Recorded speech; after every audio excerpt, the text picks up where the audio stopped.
Құрметті ego порталының пайдаланушылары, сіздер өз пәтеріңізде кімдер тіркелгені туралы ақпаратты білу үшін мен сіздерге бейне арқылы көрсетемін. Ендеше іске кірісейік.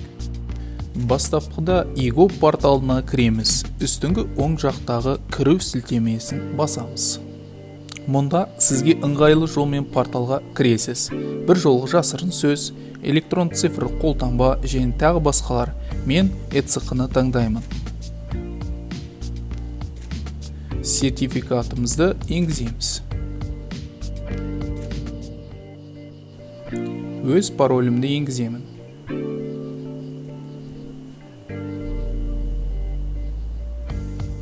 Әрі қарай басты беттен азаматтық, миграция және иммиграция бөлімін таңдаймыз. Кейін халықты тіркеу және тіркеу есебін алып тастау батырмасын басамыз. Бірінші бетте көрсетілген Қазақстан Республикасының халқын тұрғылықты жері бойынша тіркеу есебінен шығаруды таңдаймыз. Онлайн сұрау жібереміз.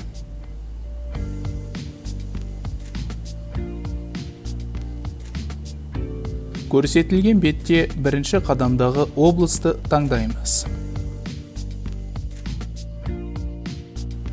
Жылжымайтын мүлік объектісін таңдаймыз. Көрсетілген тұлғаларды осы жерде алып тастау мүмкіндігін қолдана аласыз.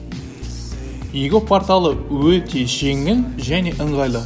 Қандай да бір ұсыныстар болса, жауап беруге дайынбыз.